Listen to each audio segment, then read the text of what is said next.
Assalamualaikum warahmatullahi wabarakatuh. Halo semuanya, video ini merupakan video animasi tentang sistem imun. Nah, video ini dibuat oleh Tarisha Febriandi dengan NIM 20 23 10 86 dari Prodi Pendidikan IPA. Nah, apa sih yang dimaksud dengan sistem imun itu? Di masa pandemi COVID-19, istilah sistem imun atau sistem kekebalan tubuh semakin familiar di kalangan masyarakat. Namun, apa dan bagaimana sih sebenarnya sistem imun tubuh tersebut? Simak penjelasan berikut. Sistem imun atau kekebalan tubuh adalah serangkaian sel, jaringan, organ, dan protein. Komponen ini bekerja sama untuk menyerang mikroorganisme yang asing dianggap berbahaya bagi tubuh.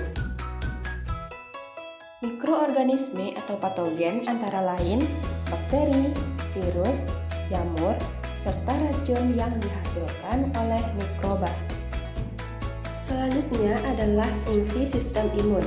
Sistem kekebalan tubuh ini berfungsi untuk membuat tubuh agar tetap sehat. Sedangkan perannya adalah menjauhkan serta menghancurkan kuman atau membatasi tingkat bahayanya. Sistem ini terdiri dari banyak komponen, mulai dari sel hingga organ. Salah satu jenis sel yang paling penting dalam jaringan tersebut adalah sel darah putih atau leukosit.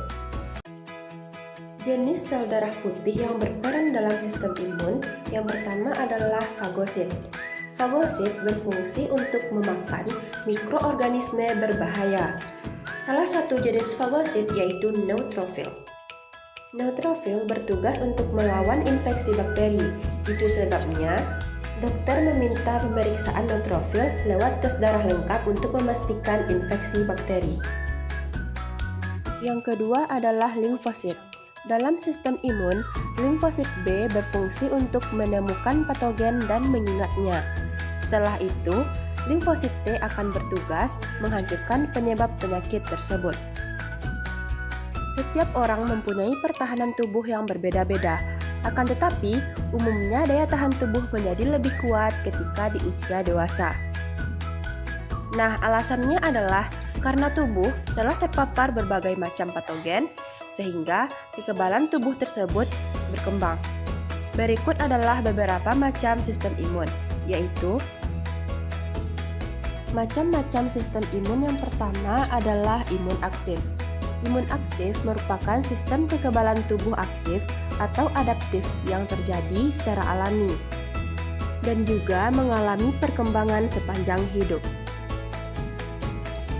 Yang kedua adalah imun bawaan. Innate immunity atau sistem kekebalan bawaan adalah garis pertahanan pertama saat melawan patogen. Sebagai contoh, kulit, selaput lendir, hingga usus. Sedangkan macam imun yang ketiga adalah imun pasif. Pertahanan tubuh diberikan untuk seseorang dan hanya mempunyai jangka waktu yang singkat. Sebagai contohnya yaitu antibodi dalam ASI yang diberikan ibu kepada bayi. Selain sel darah putih, ada bagian-bagian lainnya dari sistem kekebalan tubuh alami atau sistem imun alami, yaitu kelenjar getah bening, limfa, amandel, dan kelenjar gondok, serta timus dan sumsum tulang. Mekanisme sistem kerja kekebalan tubuh. Sistem kekebalan tubuh akan mulai bekerja ketika ada mikroorganisme asing masuk ke dalam tubuh atau disebut juga dengan patogen. Patogen asing ini kemudian masuk ke tubuh dan tubuh mengenalinya sebagai antigen. Saat antigen terdeteksi, limfosit B dari sumsum tulang belakang membuat semacam protein yang disebut dengan antibodi. Antibodi inilah yang akan mengenali dan mengunci antigen mikroorganisme berbahaya tersebut. Selanjutnya, limfosit T dari kelenjar timus akan bekerja untuk menghancurkan antigen berbahaya. Itulah sebabnya limfosit T atau sel T disebut juga sebagai sel pembunuh. Selanjutnya, beberapa respon sistem imun terhadap penyakit antara lain peradangan, kelelahan, dan demam. Kemampuan dalam melindungi tubuh dari penyakit inilah yang kita sebut dengan antibodi atau imunitas tubuh. Ketika tubuh sudah membentuk antibodi terhadap mikroorganisme tertentu, antibodi ini akan berada dalam tubuh selama beberapa waktu. Jika mikroorganisme yang sama kembali menyerang tubuh, antibodi sudah siap untuk melawannya.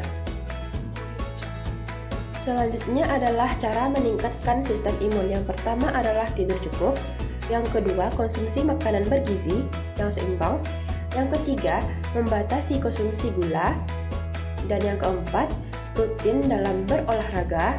Kemudian yang kelima menjaga cairan tubuh kita, dan yang keenam kita harus menghindari stres atau banyak pikiran.